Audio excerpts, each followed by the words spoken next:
Y bueno, ya en esa etapa final para aprender el cálculo de la pérdida auditiva es sumamente importante que puedas poner en práctica 4 cosas fundamentales.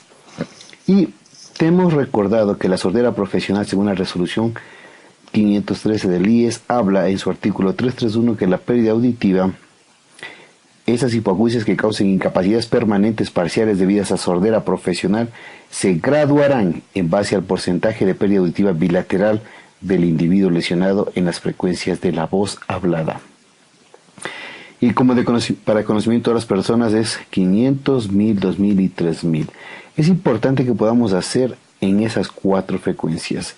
Obviamente considerando el rango entre 15 y 82 decibeles de pérdida a 0 y 100% respectivamente. Para interpretar este artículo vamos a hacerlo de manera matemática. Aquí tenemos un audiograma de manera real. Obviamente he eliminado los datos del paciente, el diagnóstico, la firma del médico y también la parte donde va el sello para evitar conflicto de intereses, nada más solamente le he puesto como un ejemplo. Hemos tomado este audiograma y como podemos ver en este audiograma nos llama la atención mucho lo que ya vimos en las clases anteriores, cómo interpretar la gráfica, es decir, cómo se veía el comportamiento, cómo veíamos los escotomas y en qué lugares veíamos los escotomas, básicamente cuando veíamos el trauma acústico, cuando veíamos en los 4000 y cuando veíamos esas caídas en otras frecuencias que no correlacionaban. Y para eso hablamos en la clase anterior. El día de hoy nos vamos a enfocar directamente en los valores y el cálculo matemático que necesitarán hacer ustedes para calcular la discapacidad y obviamente poder reportar como enfermedad profesional. En estas flechas nos indica por un lado los valores obtenidos en el lado izquierdo y en el lado derecho. Vamos a coger los valores de las frecuencias de 500, 1000, 2000 y 3000, tanto del lado izquierdo como del lado derecho. Y como ejemplo tenemos aquí el oído izquierdo, tenemos en 500, tenemos 1000, 2000 y 3000, y tenemos que la pérdida en 500 es, como pueden ver aquí ustedes, es de 30, se grafica acá y acá tenemos 30, 1000, podemos ver que corresponde a 25, 2000 que corresponde a 20 y 3000 que corresponde a 30. Lo que hacemos nosotros es una suma y nos da, si sumamos 30 más 25 más 20 más 30, nos da 105. Si sacamos el promedio, es decir, dividimos para 4, nos da 26.25. Si continuamos para obtener el porcentaje de pérdida, dice la literatura que ese promedio se debe restarlo menos 25. ¿Por qué? Como ustedes pueden recordar, los 25 era que todo lo que está por debajo de 25 ocasiona una pérdida auditiva. Y si hacemos en este cálculo, tenemos 26,25 menos 25, nos queda 1.25. Ese 1.25 le multiplicamos por este factor de corrección que es 1.5 y obtenemos el porcentaje de pérdida del lado izquierdo que es de 1.875%.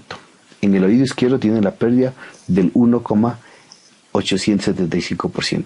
Aproximadamente tenemos 1,8. ¿Sí? Eso es lo que vamos a tener básicamente. Vamos con el lado derecho. Con el lado derecho hacemos exactamente lo mismo. Vemos aquí, extraemos en 530, vamos a ver la gráfica, en 1000 tenemos 25, en 2000 tenemos 20 y en 3000 tenemos 35, si sumamos son 110. Continuando con el mismo esquema, lo que hacemos es dividimos para 4 y tenemos un valor de 27.5. Ese 27.5 le restamos menos 25. Lo que significa que nos da un valor de 2.5. Este 2.5 lo multiplicamos por el factor de corrección que es 1.5 y obtenemos 3.75%. Pero como la literatura nos menciona que debemos nosotros hacer un cálculo de lo que es la parte de la incapacidad vía oral o de los dos oídos, la fórmula nos dice que se tiene que hacer de la siguiente forma. El mejor oído se multiplica por 5, a eso se le suma el peor oído multiplicado por 1 y todo eso dividido para 6.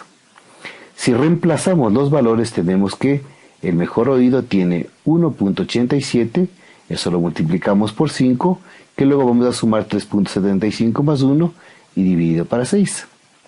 Si realizamos el ejercicio, tenemos que 9.35 más 3.75 nos da un valor de 13.1 y ese 13.1 lo dividimos para 6, obteniendo de esta manera 2,18. Si nosotros nos podemos guiar, 2.18 es el porcentaje global de la pérdida auditiva de esta persona trabajador. Ahora, a veces nosotros podemos tener esta tabla a la mano, con la cual nosotros podemos hacer el método rápido.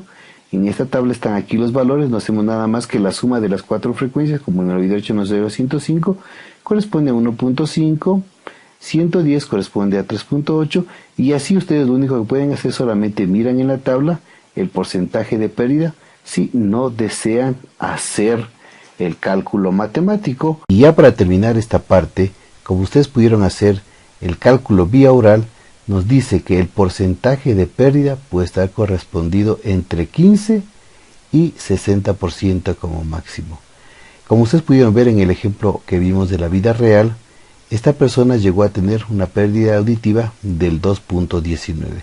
Por tal motivo, esta persona no es considerada para ser reportado como una enfermedad ocupacional.